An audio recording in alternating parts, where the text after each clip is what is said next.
je suis heureuse de vous retrouver en ce début de semaine. Nous sommes ensemble pour 2 heures de direct, 2 heures pour se parler, pour débattre avec d'autres auditeurs, partager vos expériences, confronter vos points de vue. C'est chaque soir sur Europe 1 de 23h à 1h, du lundi au vendredi. La ligne vous est ouverte au 39 21. Ce soir, c'est Pauline et Assiba qui vous accueillent sous l'œil attentif et bienveillant de Philippe Chartier qui réalise cette émission. Et vous le savez, à tout moment, vous pouvez donner votre point de vue, poser des questions par SMS au 7 21 21 code nuit ou par courriel sur le site europe1.fr 39 21. Je vous attends. Europe 1, Caroline Dublanche. Avant de donner la parole à Philippe, je voulais avoir une énorme pensée pour la petite Naya ainsi que pour Rabera qui est dans la peine ce soir. Voilà, leur dire que toute l'équipe pensait très très fort à elle. On accueille maintenant Philippe. Bonsoir Philippe. Bonsoir Caroline. Bonsoir. Merci de prendre mon appel. Oui, je vous en prie. Merci pour tout ce que vous faites tous les soirs. Vous avez un accent... que je connais. Oui, c'est ce que j'allais dire, toulousain. D'ailleurs, je reproche à vous faire, vous m'empêchez de dormir souvent. Je vous empêche de dormir? Mais oui, parce que j'espère bien. J'espère bien. Bon, j'ai un petit conseil à vous demander. La question est facile, c'est toujours pareil, la réponse est plus délicate. Oui, vous avez tout compris. Et voilà. Je suis enseignant. Mm-hmm. Je consulte un médecin spécialiste. Oui. Qui est bien, mais je n'arrive pas à avoir les réponses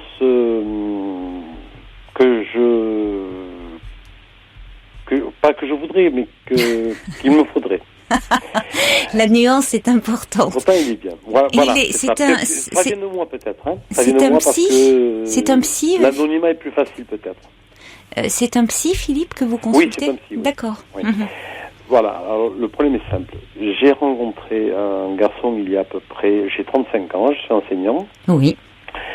Il y a à peu près 8 mois. Oui.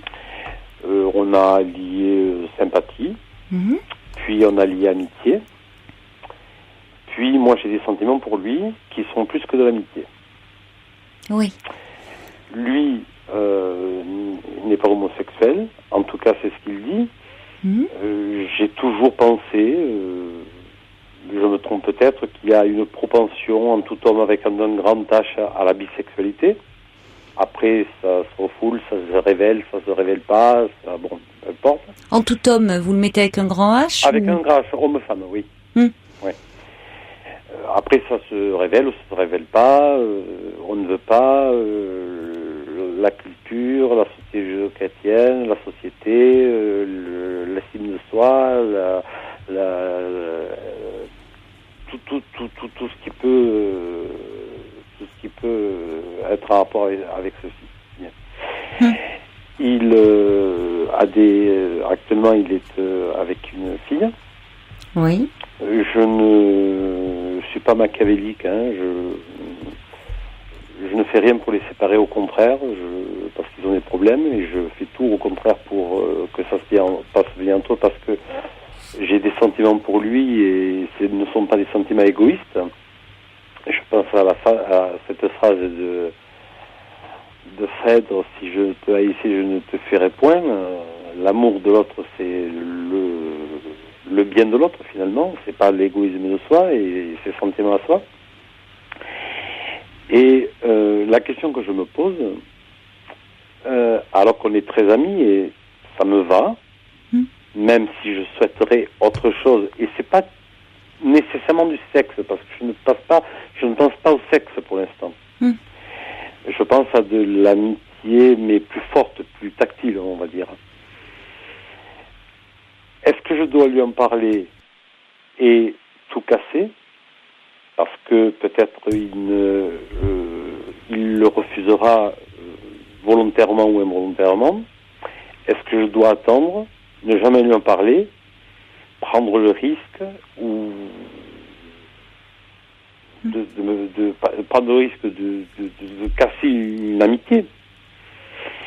Mais quelquefois j'en souffre aussi, parce que j'aimerais quand même que ça aille plus loin j'aimerais qu'il soit plus présent. J'ai quelquefois tendance un peu à envoyer des SMS un petit peu trop souvent. Bon, je me fais violence actuellement. Je pense qu'il sait. Enfin, il sait que... Oui, j'allais vous demander, est-ce qu'il sait que vous aimez les hommes? Il connaît mes mœurs, hein. Mais vous ne lui avez pas dit ouvertement? Si. Je lui ai fait très bien comprendre, et il m'a fait comprendre très bien qu'il a compris aussi.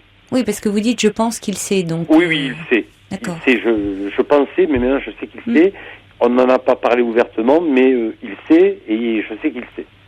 Ce que je ne sais pas, parce que je n'ai pas, en tout cas, agi ainsi, et ça je ne le sais pas, même si j'ai quelques soupçons, c'est est-ce qu'il pense que je cherche autre chose avec lui.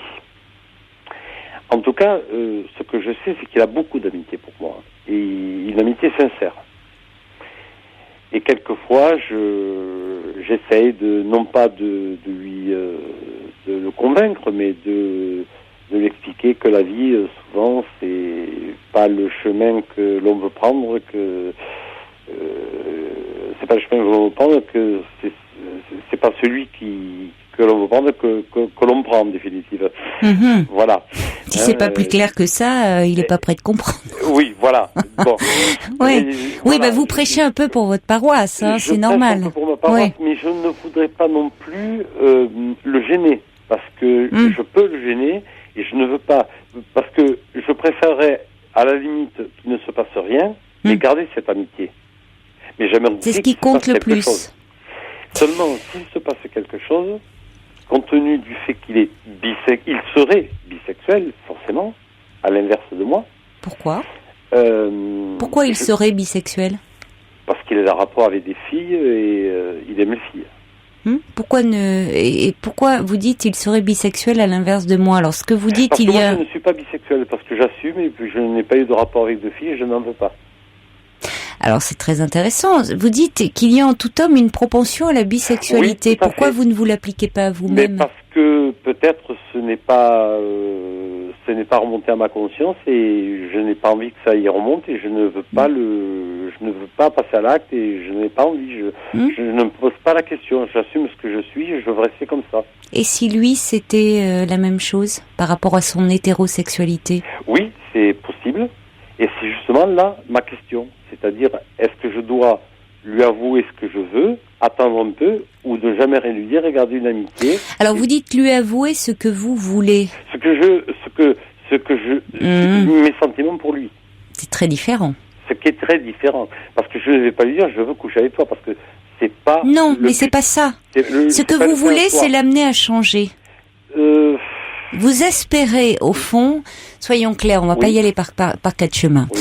Ce que vous espérez, au fond, c'est que cette révélation de vos sentiments le trouble au point que lui pourrait découvrir ou finalement assumer la bisexualité que vous lui supposez. C'est tellement vrai ce que vous dites que les paroles que je lui dis en sous-entendu, c'est ça. Mais je lui dis en sous-entendu. Je lui dis pas aussi directement. Et comme il est intelligent, c'est subliminal, hein. Oui, il ne doit pas être idiot. Voilà. Bon, pour le moment, vous avez la chance que cet homme vous apprécie beaucoup et visiblement ça ne. Très forte pour moi. Voilà, ça ne perturbe pas votre relation. Non. Mais lui, semble-t-il, est dans un autre état d'esprit et de préoccupation. C'est que il est avec une femme et actuellement ça se passe pas très bien. Tout à fait. Et il est préoccupé par ça. Tout à fait. Parce qu'il a plusieurs problèmes avec plusieurs filles actuellement. Donc il y a un autre schéma. Il n'est pas préoccupé. Il est pas occupé par. Il ne pense pas à ça. Il n'est pas préoccupé par mes problèmes. Voilà. Évidemment, vous n'êtes pas du tout sur la même longueur d'onde. C'est-à-dire que vous, exactement, on n'est pas sur la même longueur d'onde. Vous aimeriez le séduire, qu'il soit séduit par vous. Alors moi, j'aimerais vous voulez, un contact physique. Je parle pas de sexe. Hein, c'est pas oui, une fin en soi bon, pour moi, voilà. hein, c'est pas une fin en soi, c'est un moyen plutôt que Bon, une fin en vous soi. voudriez vous rapprocher de lui. Voilà, Bon. je voudrais que ce soit plus tactile, plus... Oui. Voilà, c'est pas du sexe pour du sexe, parce que ça c'est facile, c'est donné à tout le monde. Hein. Oui, enfin, vous voudriez quand même que ça sorte de l'amitié. Voilà, Bon. tout à fait. Et lui est Je le sens pas prêt. dans ses difficultés. Ben, vous le sentez pas prêt Oui. et il en a peut-être pas du tout envie, surtout. Il en aura peut-être jamais envie. Exactement. Alors, ma question est... L'autre est autre, hein, mon cher. Eh oui. Il faut Attention de ne pas projeter parce ses que propres désirs. Oui, parce qu'on a tendance à juger l'autre par rapport à ce que nous on ressent. Et voilà. C'est ça. Et forcément, et voilà. surtout quand on est amoureux, Philippe. Et je le suis. Et voilà. Et je le suis. Donc quand on est amoureux, c'est normal de vouloir tout faire Oui. pour l'attirer dans ses filets et pour surtout essayer d'interpréter le moindre signe et de développer un peu un argumentaire qui va dans notre sens. Oui. Hein? Oui. Parce que par rapport à la bisexualité, oui, il y a une bisexualité psychique. Mais ce qui veut pas dire, ce qui ne veut pas dire qu'on passe à l'acte. Oui, voilà. Mais je crois Et vous, que... vous voyez, les femmes, c'est pas votre truc. Oui, vous mais n'avez je- pas envie. Oui, mais Vous les désirez pas. Je suis persuadé qu'il en est capable, mais peut-être il ne voudra pas. Pour des raisons. Oui, mais c'est respectable. S'il en a pas envie. Absolument, c'est tout à fait respectable. Même. Vous aimeriez bien qu'il en soit capable, Bien mais sûr. s'il en a Ce ne serait pas pas... respectable si j'agissais pour, entre guillemets, le forcer. Ça, ce ne serait pas respectable. Je dois le respecter dans sa volonté, dans ses désirs, dans ce qu'il veut. Mais ma question, c'est, dois-je lui en parler? Dois-je attendre? Dois-je jamais lui en parler? Parce que quelquefois, quand même... Vous pensez qu'il s'en doute pas, avec les sous-entendus Si, que vous faites? Bien sûr qu'il s'en doute. Bon. Bien sûr qu'il s'en doute. Mais il y a des choses qui ne trompent pas. On peut se tromper quelquefois sur l'amitié de quelqu'un. Là, bon, évidemment, on n'est jamais sûr. Mais il y a des choses qui ne trompent pas. Il a une très forte amitié pour moi, au point qu'il accepte ce que je lui fais comprendre. Bah, il accepte parce que on peut penser, je sais pas, moi je suis pas dans sa tête, j'allais dire parce que je ne suis pas dans sa tête, mais on peut penser qu'il vous apprécie beaucoup et que ça, il est peut-être suffisamment sûr au fond de lui, quelqu'un qui serait justement dans un refoulé, dans quelque chose de pour être plus agressif. Lui, au fond, ça le remet pas tellement en question. Il n'est pas, vous voyez, ça le met pas mal à l'aise. Il ne vous fuit pas, et ça ne remet pas en question votre amitié. Pour autant, ça ne l'incite pas à plus d'intimité tactile, pour reprendre votre expression, avec vous. C'est très perspicace ce que vous dites, parce qu'hier soir, justement, on a eu cette discussion, et je lui ai dit, comment je lui ai dit ça, j'ai oublié. Je lui ai dit, on ne sait pas dans la vie ce qui peut se passer. Il m'a répondu, il m'a répondu, ben voyons. Mais moi je sais ce que je veux et ce que je ne veux pas. Ah ben oui. Mais aujourd'hui. Mais je ne doutais pas de votre réponse. Je vous rejoins. Dans un sens, je vous rejoins, Philippe. On ne sait jamais. On voit des personnes qui parfois, vers la cinquantaine, se découvrent une passion. Oui, on ne sait jamais. Mais jamais. là, vous êtes quand même un peu insistant. Oui. Vous êtes un peu trop insistant, j'ai envie de dire. Oui, c'est vrai. Oui, parce qu'il est vraiment sympathique. Bon, peut-être que ça l'amuse un peu de vous voir comme ça, tenter de le séduire. C'est possible, parce que la ficelle est grosse. Il aime séduire. Oui, donc vous avez raison. S'il aime séduire, après tout, quand on est séducteur, on peut être dans la séduction, quel que soit notre sexe, aussi bien avec les personnes de notre sexe que de l'autre sexe. Oui. Donc, ça peut lui être agréable de voir que vous êtes tellement séduit par lui. Vous savez, il a eu des attouchements sexuels par son père Ouh là là. jeune. Ouais. Bon. Il a des difficultés, il a de grosses difficultés psychologiques. Et Donc je veux pas jouer avec ça. Oui, alors là, n'ayant pas connaissance voilà. de ces faits-là, c'est. Et surtout que moi j'ai été violée pour mon père.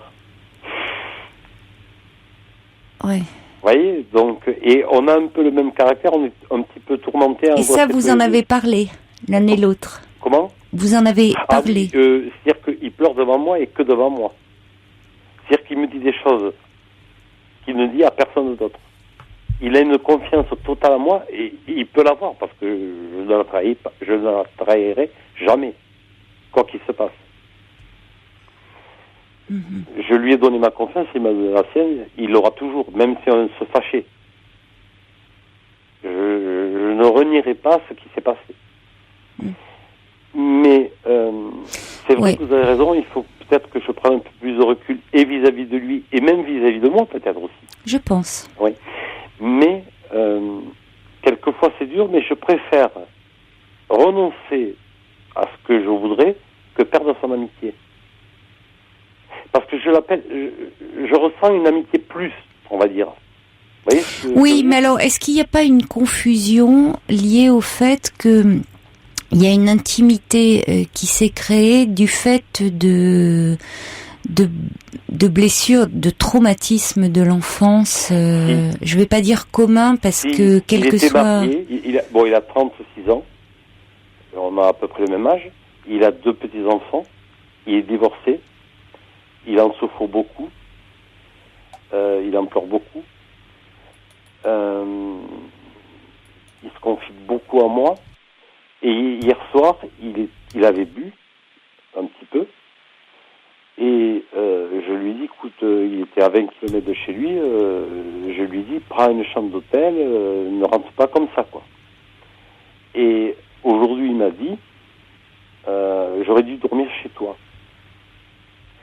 Et je lui ai dit, non, je n'aurais pas accepté, je lui ai dit, j'aurais préféré que tu prennes une chambre d'hôtel. Oui. Parce que j'ai trouvé bizarre cette réflexion. Est-ce qu'il me testait? Oui. J'ai pas compris. Bon, je dirais, peu importe finalement. Je trouve que vous avez eu la bonne réaction. Il a mieux valu qu'il dorme à l'hôtel. Mais il n'a pas dormi à l'hôtel. Vous savez, j'ai pas dormi de la nuit dernière, parce que je l'appelais, il répondait pas, et je me demandais, j'avais peur qu'il lui soit arrivé quelque chose, j'ai pas dormi la nuit. Et quand il m'appelait à 6h du matin, alors qu'il se levait, je lui dis, tu vas bien? Et je lui ai raccroché au nez, parce que j'étais tellement mal, j'avais tellement peur, j'ai même appelé les pompiers, j'ai appelé pour s'il n'y avait pas eu un accident sur la route, sur sa route, vous voyez, j'avais vraiment peur, j'étais prêt à aller chez lui.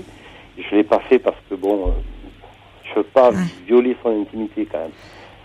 C'est difficile quoi. Mais et ça il le sait quoi. Bon. Il sait que j'ai beaucoup d'amis. Il sait que j'ai plus que d'amitié. Alors je comprends mieux pourquoi vous insistez sur le fait, ce qui pouvait un peu être étrange, hein, quand vous nous disiez tout à l'heure, oui, je veux un contact avec lui, mais tactile, vous insistiez tactile, mais surtout pas de sexe. Bon, étant donné ce que vous venez de nous dire, on comprend que le sexe prenne une dimension assez dangereuse dans votre relation. Parce que ça peut passer tout. Mais finalement, moi, je pense qu'il y a entre vous une relation faite d'une énorme un besoin de chez vous en tout cas. Je peux dire chez vous parce que lui je ne le connais pas, je ne le connais qu'à travers ce que vous m'en dites. Oui. Mais de rapprochement vis-à-vis d'un homme, de contact. Vous insistez sur ce côté tactile, vous rapprochez d'un homme et d'un homme qui justement ne soit pas menaçant, qui est où vous cherchez au fond à vous sentir pareil, comme lui, proche, enfin quelque chose. Alors on peut fusionner avec lui et en ce sens, les traumatismes que vous avez vécus l'un et l'autre permettent ce rapprochement. La sexualité viendrait tout brouiller. Parce que je pense que justement un passage à l'acte serait et je comprends mieux que votre thérapeute ne se positionne pas et vous laisse élaborer. Il est très sceptique. Hein. Mais évidemment, vous devez aller le consulter par rapport à votre histoire. Et là, il faudrait comprendre ce que cet homme représente au fond pour vous. Et vous pouvez pas vraiment me répondre, je crois, comme ça aussi vite. Il faut vraiment prendre le temps d'y réfléchir. Oui, mais je crois que d'abord, il représente d'abord un grand ami. Oui, mais au-delà. Au-delà, j'allais dire que peu importe, c'est pas traumatisant pour moi. Déjà, si c'est un grand ami, c'est déjà beaucoup. Oui, mais justement, un ami, on ne fait pas l'amour avec lui. Oui, c'est vrai. Mais on partage, on est dans une intimité, mais dans une intimité psychique. On ne fait pas l'amour avec lui. Oui, c'est vrai. Mais je dis pas. Et on n'a pas de geste sexuel avec lui. Je dis pas que ça me suffit, mais c'est déjà beaucoup. C'est bien pour moi, quoi. Voilà, mais je pense que... Et dans ce contexte-là, voyez, auparavant, je vous aurais dit, avant ce que vous nous aviez dit avec votre père et avec son propre père, peut-être que lui, avant ça, je vous aurais dit peut-être que lui en parler de vos sentiments permettrait au fond d'arrêter de faire des allusions, je trouvais assez lourdes, permettez-moi de vous le dire. Oui, c'est lourd. Et qui à la longue, même s'il aime séduire, pouvait être un peu pesante. Et au fond de clarifier un peu votre position. Et si vous ne le faisiez pas, c'est peut-être par peur de vous confronter à une réalité qui n'allait pas dans votre sens, où là il vous dirait je suis désolé mais je ne partage pas les mêmes sentiments. Voilà, j'ai peur d'une réponse négative. Donc vous restiez volontairement dans l'ambiguïté. Voilà, par espoir. Maintenant, le fait qu'il y ait ce passé, ce passif que vous avez l'un et l'autre, à mon avis, mérite plutôt d'être élaboré en séance avec votre thérapeute que vis-à-vis de lui, parce que vous risquez de créer une confusion chez lui. Et même en vous-même, il y a une confusion, à mon avis, qu'il faut démêler, mais vraiment d'un point de vue psychique, dans l'espace psychique du cabinet de votre thérapeute, et pas avec cet homme. Oui. Parce que lui... ayant été victime, c'est quand même l'image du père qui est concernée. Et de là, on découle quand même beaucoup de choses. Peut-être auriez-vous été homosexuel même sans ce viol? Peut-être pas. Il n'y a pas un rapport de cause et effet, parce que je n'en sais rien. Je n'en sais rien. J'ai souvent constaté qu'il y avait des schémas qui se reproduisaient comme ça, par des gens qui avaient... Je n'en sais rien. Ce que je sais, je ne sais pas, ça serait très présomptueux de ma part, comment savoir? Je ne sais pas. Mais en tout cas, ce que je vois en revanche, c'est que vous aujourd'hui, vous êtes quand même... Vous dites une répétition, là où il y a répétition, et la grande différence, Philippe, c'est que vous êtes adulte et que cet homme est adulte, mais que vous êtes dans une démarche également de séduction et d'angoisse qui vous plonge dans une angoisse réciproque. Voilà. Donc il y a quelque chose qui se rejoue tout en voulant vous rapprocher. Donc ça mérite vraiment d'être élaboré, et je pense que c'est pas cet homme qui peut vous aider, étant donné que lui-même a quelque chose d'assez angoissant à ce niveau-là, même s'il ne le vit pas de la même façon, puisque son orientation, vous voyez bien, a été différente. Donc par rapport à votre question, lui a pris une orientation différente. On va accueillir Bernard. Bonsoir Bernard. Bonsoir. Bonsoir. Je suis votre émission. Merci de me prendre sous l'antenne. Ouais, merci de réagir. Oui, parce que j'ai vécu cela il y a une trentaine d'années. J'étais en Pologne, en poste, et j'avais rencontré un jeune Polonais qui m'avait séduit. Et je pensais qu'on ferait un petit bout de chemin ensemble. Et en fait, il m'a très vite dit qu'il était fiancé et qu'il se marierait bientôt. J'étais un petit peu surpris sur le moment et un petit peu déçu, bien sûr. Et en même temps, finalement, ça m'a soulagé parce que je crois que nous avons vécu trois ans ensemble sans passer à l'acte, C'est-à-dire, nous avons vécu une amitié très forte, très sensible, mais avec le respect bien sûr que je lui devais, et à sa femme aussi. Et je crois que dans ce cas-là, il faut absolument laisser le garçon tel qu'il est, avec ce qu'il est, et ne pas interférer dans son problème. Et se retirer, et puis vivre quelque chose de très fort quand même, mais sans penser à la sexualité. En tout cas, c'est ce que j'ai ressenti à l'époque. Et 30 ans Attendez, écoutez, Philippe, ce que vous dit Bernard. J'y repense ce soir parce que vous en parlez à l'antenne. Et je crois que j'ai bien fait à l'époque parce que 30 ans après, je suis toujours en amitié avec cette famille. Et je crois que bon, c'est très frustrant peut-être sur le moment et dans les instants de sentir que ce garçon a d'autres penchants que soi-même, même s'il est sensible et même s'il vous comprend, même s'il est proche de vous. Je crois qu'il faut d'abord qu'il vive sa propre sexualité et sa propre histoire avec cette personne, plutôt qu'avec avec soi-même, avec moi, dans ce cas-là. Donc c'est ce que j'ai pensé à l'époque et je suis sûr que c'est la bonne solution. Ouais, je pense aussi. Parce que ça crée trop de problèmes et en fait ça détruit, ça déconstruit complètement Totalement. ce garçon si on interfère dans cette sphère qui est si sensible et ultra sensible. Voilà, donc c'est un petit peu mon point de vue que je voulais vous dire. Et j'étais très heureux pendant 3 ans comme ça et ça s'est très bien passé. Nous étions très proches, on se voyait tous les jours presque. On a fait plein de choses ensemble et dans une époque, à une époque où la Pologne était ce qu'elle était, pas facile pour moi non plus. Et ça a été un grand soulagement pour lui d'être son ami. Il était mon ami, mais on n'a pas dépassé les limites. Voilà, moi je vous rejoins complètement parce que alors je reçois des messages au 7 21 21 la code de nuit d'auditeurs qui disent que si il faut lui dire votre amour, de mettre carte sur table, ça vous permettrait de vous libérer et peut-être d'arrêter d'angoisser. Personnellement, je ne crois pas. Non. Je ne crois pas parce que votre angoisse est bien plus profonde. Que votre amour, à qui s'adresse-t-il au juste? Ben, vous savez, c'est la première fois que je n'ai pas eu de relation suivie jusqu'à maintenant. Et c'est la première fois que je suis vraiment amoureux. Oui, mais vous êtes amoureux d'un homme qui, comme vous finalement, n'est pas menaçant.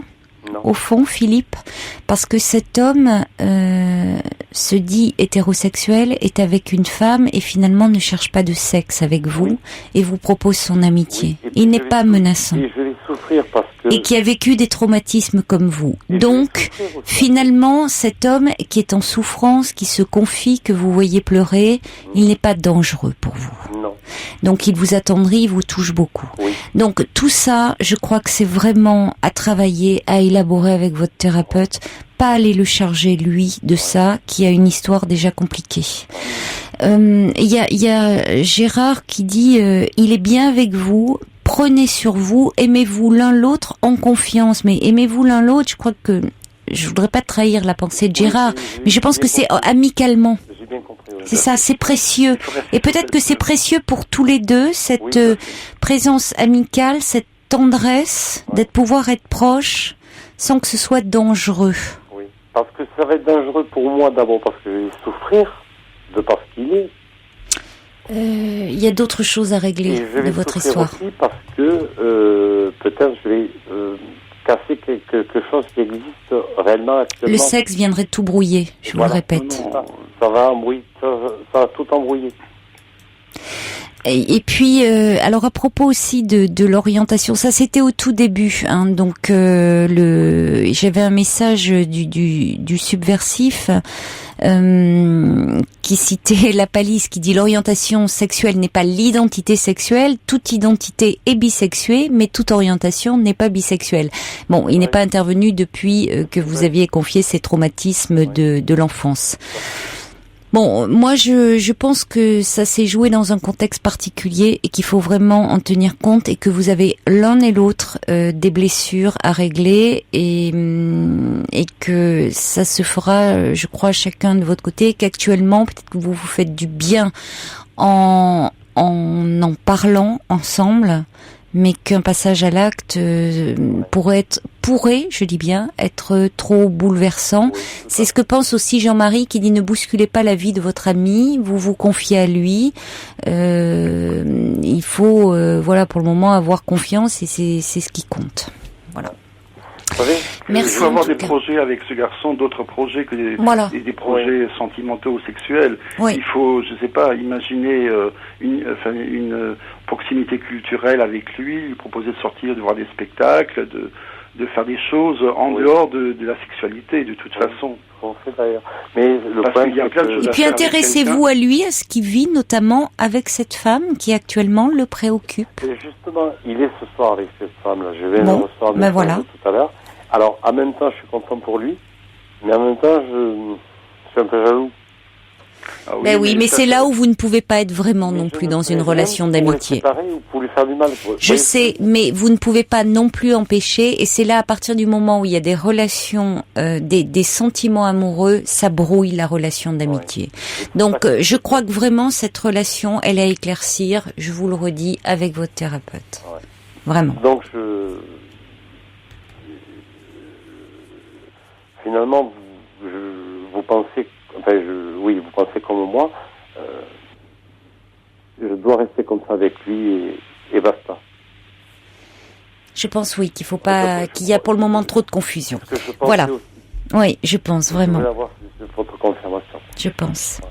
Merci en tout cas Philippe de votre confiance et merci à vous Bernard parce que vous avez été très clair dans vos propos, ce qui n'était pas facile compte tenu de la situation que vit Philippe.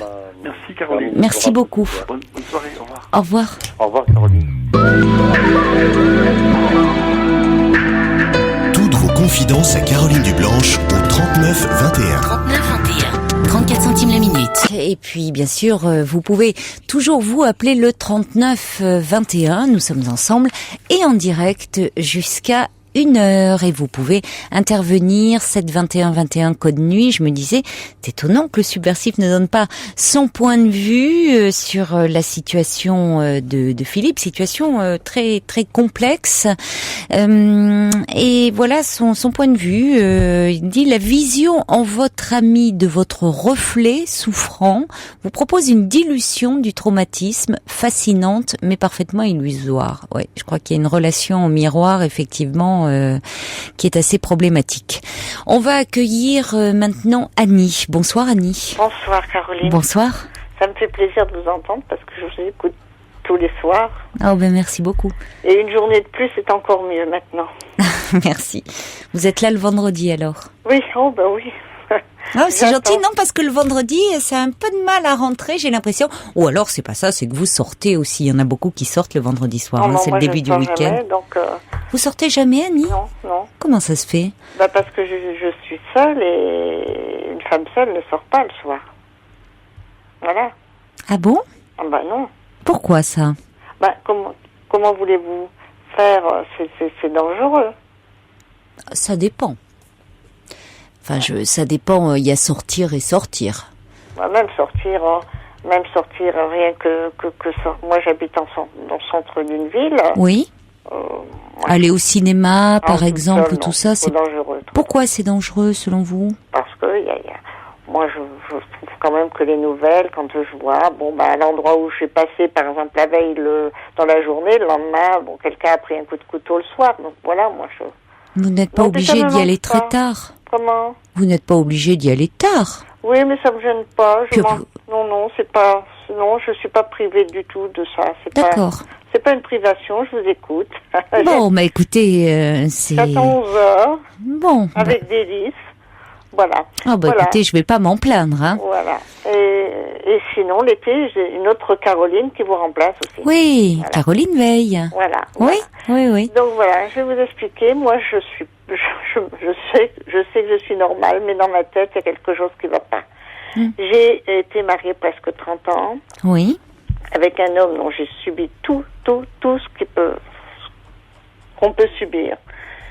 Je ne comprends pas, enfin si je sais le pourquoi du comment je suis restée, par la peur, parce que c'est facile quand on est dans ce que j'ai vécu de dire il faut partir. Seul problème, je ne pouvais pas. Pour diverses raisons, et c'est la peur, et c'est les représailles, et c'est les menaces de mort, et c'est tout, ce qui fait que on essaye de tenir, on se dit on sait même pas comment ça va finir, parce qu'on se projette même pas dans l'avenir. Mais le problème, c'est que je me suis un jour, avec l'aide de mon fils, il m'a dit sors, faut vite te sauver, parce que ce soir il te tue. Parce qu'il avait dit, si je rentre ce soir qu'elle est encore là, je la bute. Donc, vite, mon fils, il m'a dit, maman, vite, viens, tu vas aller te cacher. Bon, alors, c'est fini. Je suis donc partie, je me suis cachée, tout ça. Ça fait 10 ans que je suis divorcée. Depuis 2000. Avec tout ce qu'il y a, tous les problèmes par l'interphone, les menaces, enfin, peu importe. Pour essayer de m'impressionner, de vivre dans la peur que j'ai tout. Pour continuer à vivre ce que j'ai vécu toujours avec lui, presque 30 ans. Le problème, c'est que cet homme, malgré tout, je ne cesse tous les jours, il est dans mes pensées. Tous les jours. Je suis pas mal courtisée, parce que pour mon âge, on me trouve que je suis pas trop mal, et j'en suis heureuse.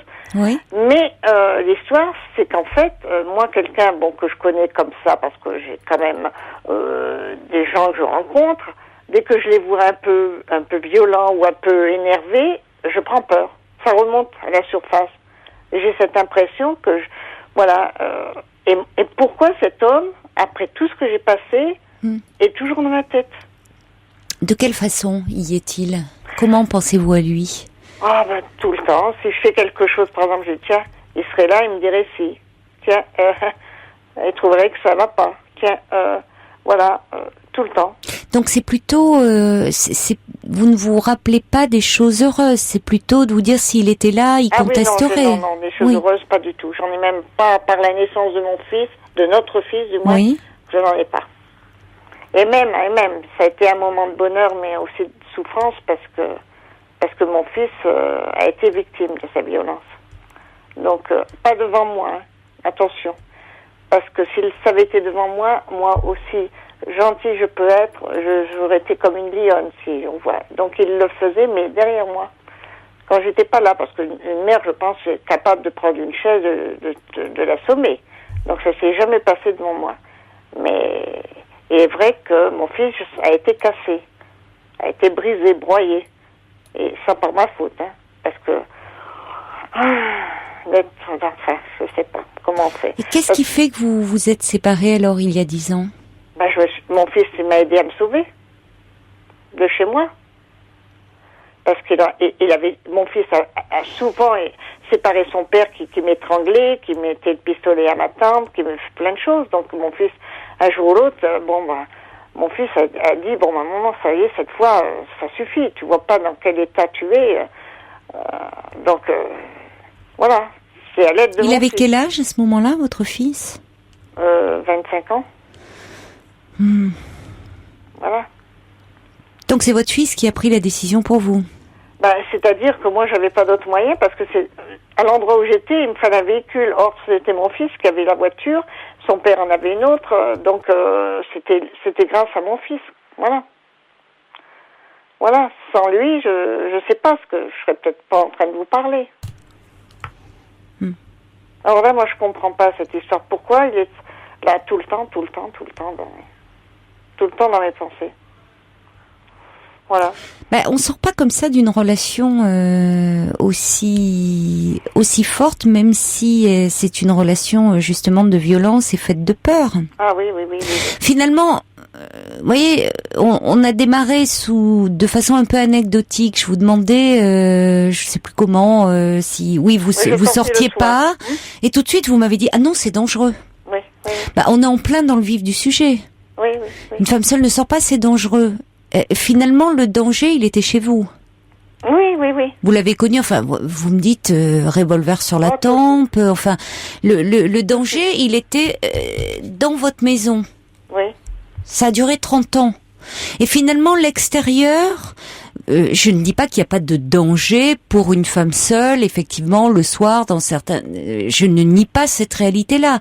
Mais voyez, la peur vous habite, elle est partout. C'est-à-dire, vous me citez quoi? Dans une rue, là où je suis passée, il y a quelqu'un qui s'est fait poignarder. Malheureusement, c'est tragique. Mais enfin, on se fait pas poignarder dans tous les coins de rue. Non. En France. Oui, mais moi, je crois quand même que j'ai avec la peur au ventre, par exemple. Vous vivez avec la peur au ventre, Par exactement. exemple, j'ai quelque chose de bizarre. Bon, on a une porte, non, enfin, j'ai une porte blindée, mais par exemple, j'ai rajouté un verrou à l'intérieur, sans possibilité de l'ouvrir de l'extérieur, parce que je me dis, bah, l'histoire de la clé, tout ça, tout le monde, mais moi, je me dis, je sais pas, voilà, trois serrures à une porte, c'est pas normal déjà, ça. Ça, je m'en rends compte, mais je peux pas vivre autrement. Non, mais vous vivez avec la peur, constamment. Et la peur, c'est pas quelque chose dont on se détache comme ça. Surtout quand ça a duré aussi longtemps. Et d'ailleurs, on peut se poser la question, pourquoi ça a duré aussi longtemps? Alors, oui, ça dure aussi longtemps parce que j'ai tenté de le quitter déjà 2 fois. Donc, je suis partie chez des amis, tout ça, pendant 2-3 jours. Et même une fois, je l'ai quitté pendant presque 1 mois, très loin. Et les amis, que je prenais des nouvelles de mon fils, les amis me téléphonaient en me disant, écoute, rentre, parce qu'il va tuer, enfin, je dis pas le prénom, mais il va tuer ton fils. Donc, qu'est-ce que je faisais? Je revenais parce qu'il me gardait toujours le fils en otage. Voilà. Alors, qu'est-ce que je voulais que je fasse, moi? Quand l'enfant était plus jeune. Et puis j'étais dans un contexte où mon fils allait crier au secours et disait « Venez, il va tuer ma mère ». Eh ben on faisait rien. Alors dire aller porter plainte à la police ou la gendarmerie quand vous vivez avec un homme de loi, vous êtes un peu mal. Il mettait le couvercle dessus, on étouffait. C'était un homme de loi? Enfin, oui, il représentait la loi. Et on vivait dans le contexte comme ça. Vous n'avez plus de nouvelles depuis? Si, parce que malgré tout, il y a une chose que moi, j'ai d'abord respecté le mariage. J'étais pas quelqu'un dans l'optique du divorce. C'est lui qui l'a demandé. Moi, pas mettre de l'eau sur le feu, je l'ai signé. Donc, ensuite, le divorce, mais mon fils, enfin, notre fils, voulait plus du tout le revoir. Moi, je lui disais, ton père peut être ce qu'il est, ça sera toujours ton père. Tu peux pas, tu es malheureux de pas le voir, tu es malheureuse qu'on a subi, mais il faut quand même le voir. Peut-être qu'un jour, tu pourras lui dire ce que tu as sur le cœur. Or, notre fils, quand il vient me voir, va le voir. Parce qu'il n'habite pas à côté. Il va le voir. Donc, j'ai des nouvelles à travers notre fils. Voilà. Mais votre ex-mari, lui, ne vous contacte plus? Non. D'accord. Non, l'affaire n'est encore pas terminée. Oui, mais il ne vous importune plus. Il le fait d'une autre façon. Parce que il a été condamné, il est en appel, il a perdu, tout ça, et il m'a spolié, donc il doit me rembourser, mais le problème, c'est que, il veut pas, malgré la condamnation, donc ce qui fait que, voilà, comme ça, il m'a d'une autre façon. C'est une façon de continuer sa violence psychique aussi, celle-là. Oui, alors c'est celle dont il est parfois le plus difficile de se libérer. Et justement, je reçois un message de Brigitte là au 7 21 21 qui dit plutôt que de parler dans votre tête, parce que finalement vous continuez à faire l'histoire, à vous adresser. C'est une façon d'essayer de vous en libérer, aussi de parler comme ça. Elle dit libérez-vous-en en parlant pour de bon à un thérapeute. Alors, vous savez, l'histoire, c'est que moi, un jour, j'ai voulu aller voir. Je suis allée. Et le problème, c'est que... Voilà. Quoi? Non. C'était... On ne comprenait pas. On me voit comme on me voit. On ne pense pas tout ce que j'ai subi, comment j'étais... Oh, mon Dieu. Mais l'important, ce n'est pas ce qu'on pense, Annie. C'est ce que vous vivez, ce que vous ressentez. C'est qu'il faut briser aussi l'image. Il faut sortir de l'image que vous renvoyez. Alors, êtes-vous prête à sortir de cette image ou pas? Oui. À vous montrer tel que vous êtes? Je commence à en parler avec des amis, tout ça. Oui, mais c'est pas la même chose que d'en parler vraiment avec un thérapeute pour tenter de vous libérer de cette peur. Êtes-vous prête vraiment à faire un travail sur vous? Ah oui, moi je pour tenter de vous libérer de cette peur?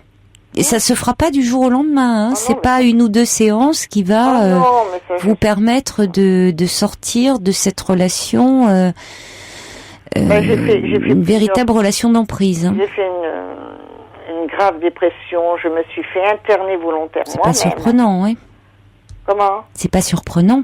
Ah non, mais moi-même, je me rendais compte. Et puis alors, bon, c'était pas terrible avec les psychiatres parce que c'est uniquement médicamenteux, hein. C'est pas autre chose. Et puis ensuite, quand j'en sortais, d'ailleurs un jour, par la force, il est venu me sortir de cette clinique où je m'étais fait interner. Et il avait le droit. Il avait le droit. Il le prenait. Non, il n'avait pas le droit. Mais non, mais il n'avait pas le droit, mais il le prenait parce que tout ce qu'il n'a pas le droit et qu'il le fait... Oui, mais vous me parlez encore de lui. Ouais. Donc, si vous voulez, il y a quelque chose à travailler. C'est difficile évidemment parce que ça veut dire vous replonger dans votre histoire. Mais de toute façon, cette histoire, vous me le dites vous-même, Annie, elle est omniprésente. Puisqu'il n'y a pas un jour où vous ne pensez pas à lui, où finalement dans les moindres gestes de la vie quotidienne, vous vous dites comme s'il y avait cette présence au-dessus de votre tête, menaçante, inquisitrice, en disant tiens, il penserait ça, il me dirait que c'est pas bien. Donc de toute façon, c'est vous ressassez en permanence ça. Donc vous verriez que si vous aviez, j'ai bien peut-être 1 à 2 fois par semaine. Je crois qu'il faudrait commencer par vraiment quelque chose d'attaque. C'est un endroit où 1 à 2 fois par semaine, vous alliez parler de cela. Vous verriez, vous commenceriez certainement à respirer un peu et progressivement, vous vous diriez tiens, ce matin j'ai pas pensé à lui. Ou cet après-midi, j'ai pas pensé à lui. Et puis, petit à petit, vous diriez, tiens, aujourd'hui, je n'ai pas pensé à lui. Ça va pas se faire du jour au lendemain. C'est-à-dire que petit à petit, il y a quelque chose d'un détachement qui s'opérerait et qui vous permettrait de retrouver de l'énergie pour vous. Parce qu'actuellement, toute votre énergie, elle passe dans ce travail d'essayer de canaliser cette peur. Qui est profondément ancrée. Dans votre tête. Est-ce que vous croyez vraiment? Parce que moi, j'ai l'impression que mon énergie est en train de revenir, mon énergie physique. Parce que je fais beaucoup de choses, je fais beaucoup de bénévolat, et j'ai l'impression que ça me... Et moi, je vais vous dire, je suis allée deux fois dans 2 centres différents, pour avoir un peu le panel dans les centres psychologiques, carrément. Là, j'ai discuté, mais j'avais pas l'impression qu'on m'entendait. J'avais l'impression... Qu'est-ce qui vous faisait dire ça? L'impression qu'on ne vous entendait pas? On me répondait pas, il n'y avait pas d'échange, il n'y avait rien, je parlais dans le vide. Oui. Et comme j'avais pas l'air, par rapport aux dames que je voyais à côté de moi, je n'avais pas l'air d'être anéantie. Je présentais bien, j'avais presque l'impression de ne pas être à ma place là-bas, à côté de certaines femmes qui étaient... Mais moi, je trouve quand même que par rapport, il y a un respect de soi. Comme maintenant, moi, jamais, je veux pas me laisser aller. Voilà, c'est pour ça que quand même. Vous prenez soin de vous. Vous n'êtes pas. Il y a un respect de soi qu'il faut absolument, parce que j'ai pas eu un respect de moi par rapport à ce que j'ai vécu avec lui avant énormément. Je ne l'ai perdu. J'ai perdu ça avec lui. Donc moi, je trouve, là, je le reprends. Et voilà, je peux parler maintenant, je peux commencer aux gens qui me connaissent, mes amis. Et même dans les premiers entretiens, vous n'avez pas pu avoir d'échange avec le thérapeute? C'était des dames d'abord. Et vous auriez préféré un homme? Non, je ne sais pas, on ne choisit pas quand on va dans ces centres-là. Oui, non. Voilà, donc... Mais vous dites d'abord, comme si finalement ça vous ennuyait peut-être. J'en sais rien, mais moi je trouve que quand on parle, on doit être 2. Moi, ça faisait vraiment... Alors, attendez. Non, quand on parle, c'est vous qui parlez. Oui, mais il faut quand même au moins passer un moment. Il y en a que je ne sais même pas le son de la voix. Parce que, votre nom, tout ça, voilà. Et puis, qu'est-ce que vous allez dire? Oui, surtout lors d'un premier échange, parce qu'il faut que la relation s'installe. 4 fois dans le premier centre, voilà. Et 3 fois dans un autre. Et il n'y a pas eu d'échange, au moins lors des premiers entretiens, un petit peu, non? Pas tellement. Moi, je trouve que ces centres, s'ils sont sous l'effigie de CHU, hein, non, j'avais pas l'impression. Bon, peut-être que à ce moment-là, vous êtes tombé, ça ne vous correspondait pas, vous vous êtes pas senti bien. Est-ce que vous pourriez pas aller demander des adresses à votre médecin généraliste? Ah oui, parce que mon médecin... À quelqu'un peut-être hors centre, mais qui peut vous faire quand même une feuille d'assurance maladie. Non, mais je peux demander à mon médecin généraliste parce que lui me donne toujours des anxiolytiques, hein, parce que... Oui. Parce que si j'ai pas ça, je peux me mettre à pleurer dans la rue. Oui. Voilà. Mais peut-être demander à votre médecin généraliste, voyez les coordonnées de quelqu'un en libéral, vous serez pas déjà confronté aux autres dans une salle d'attente comme Ah oui, j'avais pas l'impression d'être à ma place, j'avais l'impression d'être trop bien mise ou voilà, alors je me dis mais quand même pourquoi ça ne veut rien dire. Pourquoi ça veut rien dire du tout. Aller comme ça, moi je comprenais pas, il fallait presque que j'ai l'air misérable pour qu'on m'écoute, je sais pas, j'avais cette impression-là de... On peut être très bien mis à l'extérieur et être très très délabré à l'intérieur. Hein. Oui. Ouais. Voilà, donc moi je me suis dit, et comme je vous écoute tous les soirs et que j'entends des cas, je me dis, mais comment on peut arriver à faire sortir cet homme de ma tête là? Et voilà, en parlant, il y a Guillaume qui dit, j'ai vécu pendant 1 an avec la peur bleue au travail, d'agression, d'humiliation. Je me suis sentie vite guérie une fois une fois qu'il a changé de travail, bon évidemment, mais la relation avec un mari c'est différent. Il y a Inès qui dit ne vous sentez pas nul ou vous avez été victime, il faut que vous pensiez à vous. Il y a Coco qui dit ce n'est pas anormal la peur que vous ressentez, au contraire essayez d'aller vers un psy afin de vous libérer dans votre tête. Je crois qu'il faut vraiment que vous en parliez surtout. Hein. Parce qu'en plus quand on me voit, vu que je fais un bénévolat intense, ça veut rien dire. On a l'impression quand même, et on me trouve très sociable. Ça ne veut rien dire. Votre mari était peut-être aussi quelqu'un à qui on donnait le bon Dieu sans confession. Les apparences sont très trompeuses et si les psys ne savent pas ça, vous voyez, ils sont bien placés pour le savoir. Donc les apparences, ça ne veut rien dire. Mais vous prenez soin de vous et de ce que vous ressentez. Et une façon de vous en libérer, c'est vraiment d'en parler avec quelqu'un. Et si ça n'est pas passé dans ces centres, demandez peut-être à votre médecin traitant d'autres adresses. Essayez. C'est difficile quand ça marche pas comme ça et qu'il faut aller encore reparler. Mais je vous assure que ça en vaut la peine, Annie. Bon courage. Au revoir. Caroline Dublanche. Nous sommes ensemble et en direct jusqu'à 1h. Alors place à vos témoignages au 39 21, à toutes vos réactions au 7 21 21. Code nuit, elles arrivent à propos du témoignage d'Annie qui est restée 30 ans avec un homme d'une violence extrême vis-à-vis d'elle, vis-à-vis de son fils. Annie qui violence extrême vis-à-vis d'elle, vis-à-vis de son fils. Annie qui est séparée depuis 10 ans et qui ne comprend pas pourquoi cet homme est toujours dans sa tête malgré tout. Beaucoup de réactions qui arrivent là-dessus. Flo dit comment, mais enfin le pistolet sur la tempe, mais où sommes-nous? Il n'avait pas le droit de tout, cet homme qui se targuait en plus de représenter la loi. Arrêtez de le mettre sur un piédestal, il ne faut pas aimer votre bourreau. Les thérapeutes écoutent mais ne résolvent pas les problèmes. Et votre fils, demande Flo, dans quel état d'esprit est-il?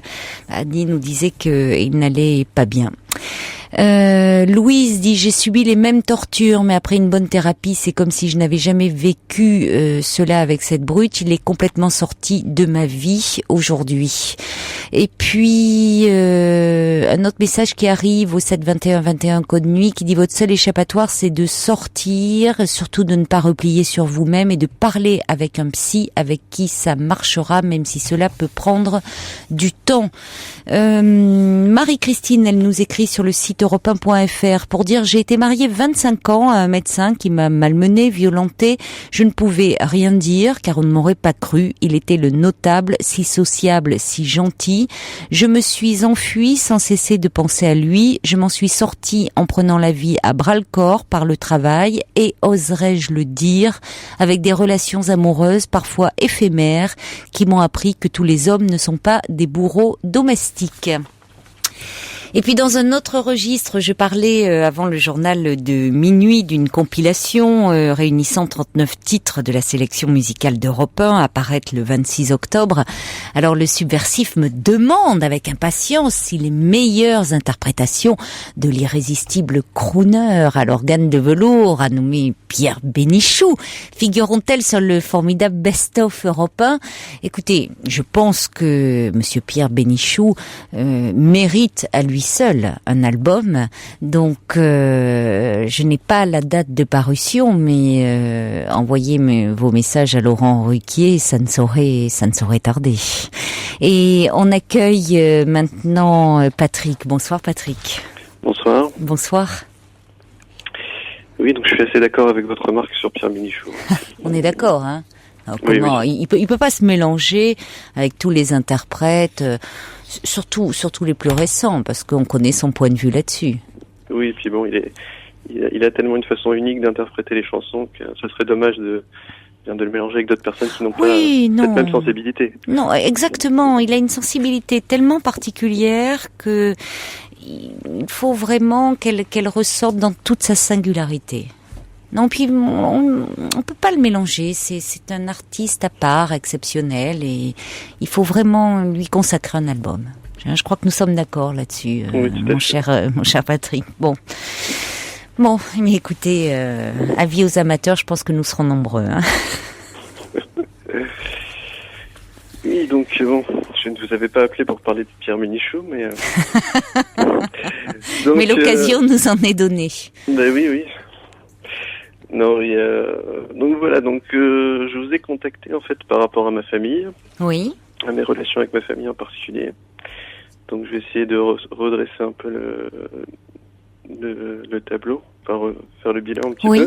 Oui. Donc bon, de toujours, j'ai jamais eu de relation exceptionnelle avec ma famille. Bon, je savais que j'étais pas très bien avec eux, et qu'en leur présence, j'étais toujours tendu, que je parlais pas beaucoup, alors qu'avec mes amis, j'étais toujours très expansif et à beaucoup parler, beaucoup m'exprimer. Donc c'était vraiment pas du tout le cas. C'était la réaction opposée avec ma famille. Bon, j'avais jamais vraiment réfléchi à la question, su pourquoi.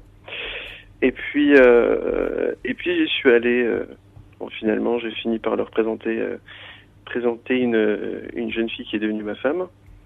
Oui.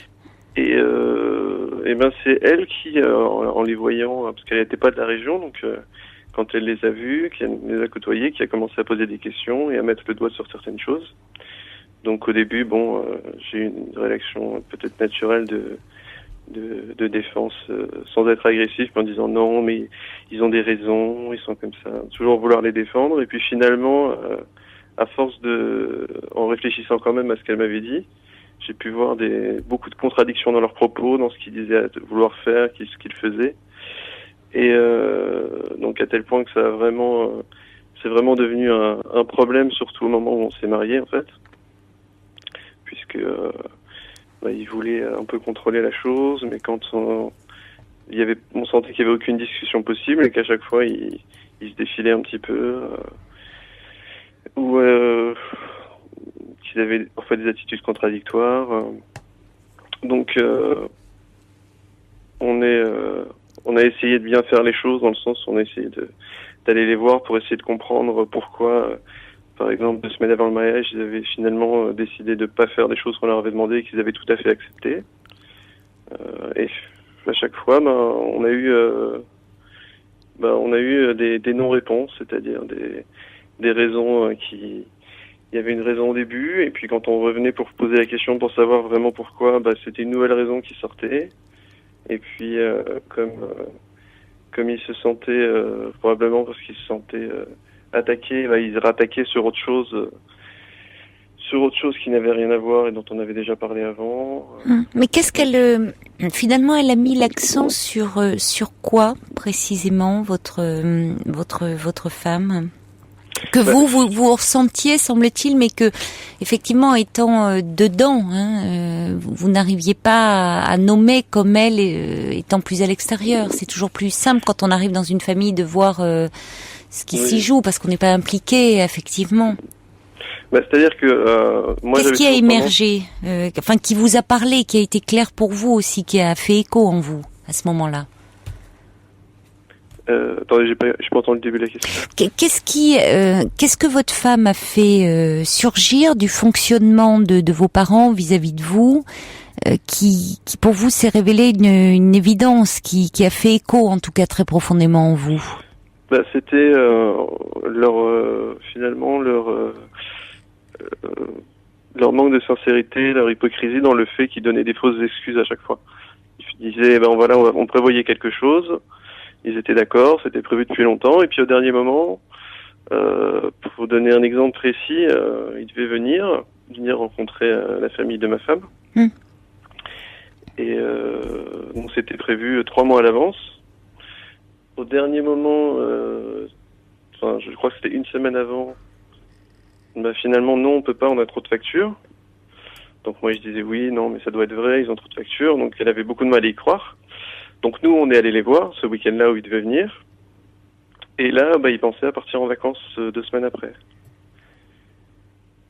Et c'est vrai que, je veux dire, donc ils n'avaient pas d'argent pour venir voir la famille à Sylvie, mais 2 semaines après, ils pensaient partir en vacances. Donc voilà, c'était des choses où simplement, mais après je me suis rendu compte que dans ma famille, c'était un fonctionnement comme ça. Quand mes parents donnaient quelque chose, disaient c'est comme ça, personne ne remet en question ce qui a été dit. Et même si c'est complètement incohérent, c'est comme ça. Un peu le principe, on en discutait avec des amis et ils disaient c'est un peu j'ai bien aimé ce qu'a dit un d'entre eux, c'est la voix du parti, c'est-à-dire que le parti a dit qu'on pensait comme ça, donc tout le monde pense comme ça et on fait pas de vagues. Et donc c'est ça qui est devenu très clair que voilà, et quand on essaie de bousculer un peu ça, derrière il y a rien du tout, quoi. On trouve des excuses, mais derrière il y a rien, on bouscule comme si je sais pas, c'est un équilibre finalement qui est très fragile, mais tant que je l'avais pas bousculé, ça fonctionne comme ça. Bon. Et finalement, alors, que s'est-il passé pour qu'on avance un peu? Ce qui s'est passé, c'est que j'ai envoyé une lettre en essayant de mettre des choses précises pour dire que j'avais eu des difficultés à comprendre certaines choses, en donnant des exemples précis, puis à dire maintenant on a une famille à part, voilà, je respecte tout à fait ce que vous faites, mais nous on a une famille à part, vous avez aucune autorité sur nous. Donc j'ai vraiment voulu faire quelque chose de respectueux, qui était sans leur faire de reproches, mais tout en disant clairement les choses. Et donc mon père a tenu absolument à nous voir, donc on s'est vus. Mais en fait, il avait absolument, il a jamais repris rien de ce qu'il y avait dans la lettre, il a rien contesté, mais c'était simplement toujours la même chose. Il venait pour nous dire un peu ce qu'on, voilà, non, mais c'est pas comme ça, en simple. Donc quand il a vu qu'on n'acceptait pas ce qu'il disait, qu'on remettait en question ce qu'il disait, il a juste dit ok, ça serait bien qu'on laisse du temps pour se voir, qu'on laisse du temps sans se voir, quoi. Et donc c'est ce que j'en avais déjà suggéré. Donc ça c'était avant le mariage? C'était juste après. Juste après, d'accord. Et donc voilà. Et entre-temps, entre le moment où ils avaient reçu la lettre et le moment où on s'est vu, il y a d'autres membres de ma famille qui ont vu la lettre et qui ont réagi violemment contre moi. Donc, d'autres membres, c'est-à-dire c'est-à-dire mes frères et sœurs. D'accord. Donc je suis le dernier. Qui ont pris le parti de vos parents, hein? C'est ça, oui. Donc tous ont pris parti. Vous êtes le dernier de la fratrie. Oui. Oui. Et donc tous ont pris le parti, donc d'une manière ou d'une autre. Et donc en fait depuis, donc j'ai décidé au début j'ai répondu, puis après de ne plus répondre pour respecter cet écart, parce qu'il y en a encore qui vivent chez mes parents, bien qu'ils soient plus âgés que moi. Et donc depuis je reçois encore régulièrement des messages auxquels je ne réponds jamais. je ne réponds jamais parce que de toute façon ça n'aurait pas d'intérêt. Mais donc. Quel genre de message? Ouais, du genre, on espère que tu vas changer. Du genre, oui, à cause de toi, toute la famille pleure. Donc. Et quelle est votre question alors? Ma question c'est Enfin oui, disons que j'en suis là et j'ai un peu de mal à supporter la situation. J'ai un peu de mal à voir qu'est-ce que je peux faire de plus. Là je suis un peu si vous voulez la situation là, j'ai un sentiment de culpabilité, donc j'essaie quand même de me documenter, etc. Mais j'ai du mal à supporter la situation telle qu'elle est. Je sais pas très bien combien de temps il faut la faire durer.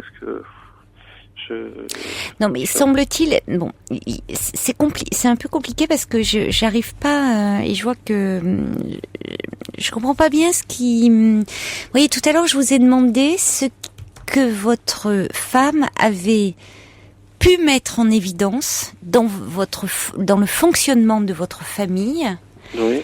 Qui avait vraiment tout d'un coup vous était apparu très clair comme une évidence, quelque chose que au fond vous aviez du mal à supporter vous-même. Et vous êtes revenu sur oui, avec ma femme, bon déjà quand elle était présente. Mais oui. Si tout ça a éclaté avec votre femme, c'est que il y avait des choses déjà que vous, avant même de la rencontrer, aviez du mal à supporter. Vous m'avez dit d'ailleurs que oui. Vous n'étiez pas très à l'aise dans votre famille. Bon. Oui, donc oui, c'est vrai. Bon, mais après, je vous sens un peu emprunté, embêté dans les exemples que vous donnez, comme si c'est vrai pardonnez-moi de vous le dire comme ça, mais il ressort rien de flagrant. Si ce n'est que peut-être alors, ce que j'entends entre les mots, c'est que vous ne vous sentez pas. Il y a un fonctionnement assez autoritaire. Ou quand vous dites le parti, la ligne du parti, donc on la remet pas en question. Et donc, je ne sais pas, la ligne du parti, elle est donnée par qui? Par le père? Par votre père? Oui, par le père, oui. Par le père. Bon, ce que j'ai pas précisé, oui, c'est vrai que c'est que, en fait, ce qui était clair, c'est que j'avais pas le droit d'avoir mon opinion personnelle. Voilà, c'est ce qui me semblait, d'accord. Donc, si vous voulez, il n'y a rien de concret dans le sens où tout est dans le. Non, mais là, ça l'est plus. Ça l'est plus. C'est-à-dire que c'est le père avait parlé, donc on ne remettait pas en question sa parole. C'est ça, oui.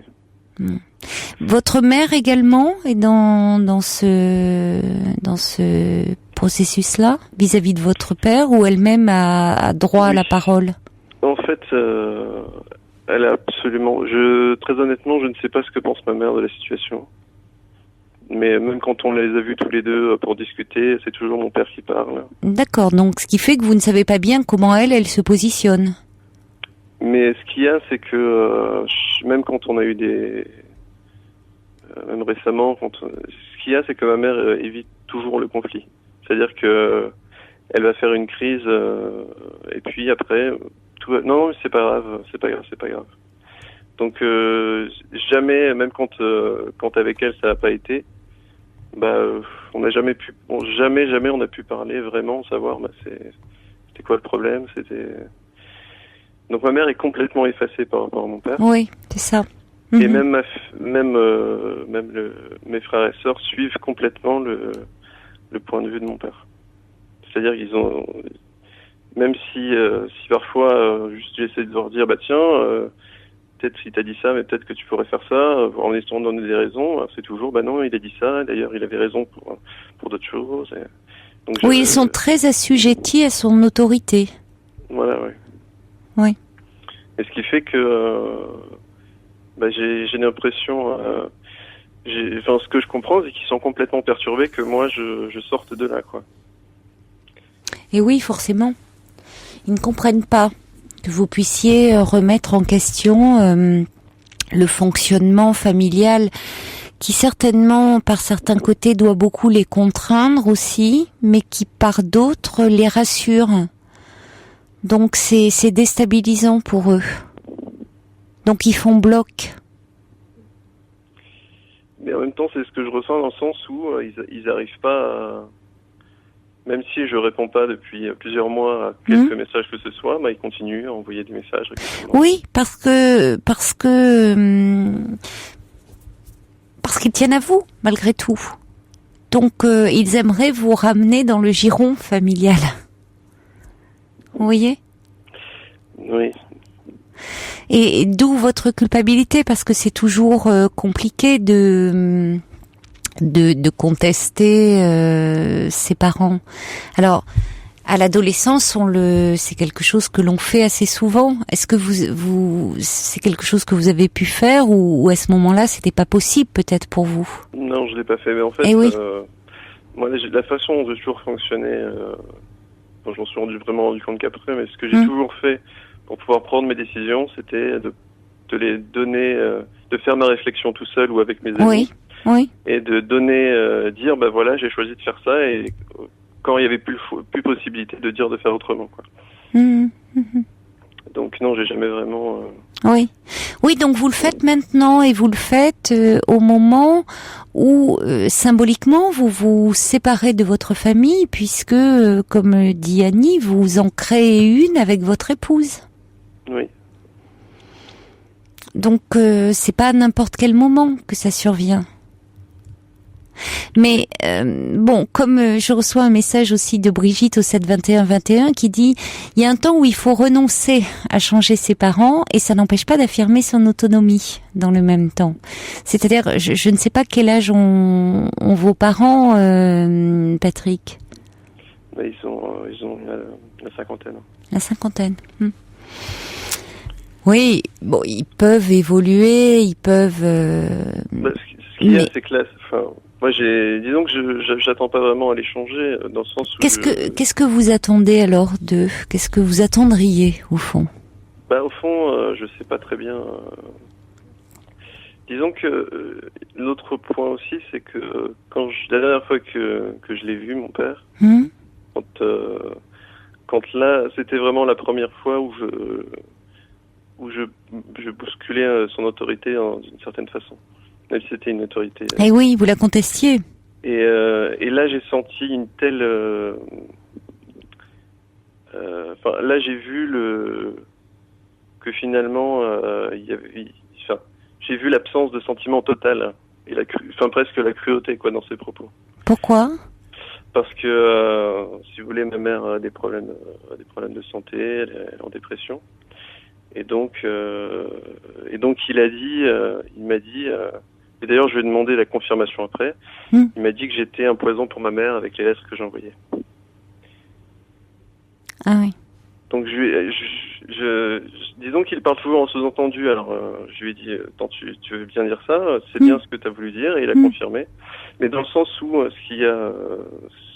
ce sur quoi il cherchait à faire pression aussi, c'est que ma mère a fait une tentative de suicide il y a quelques années. Oui.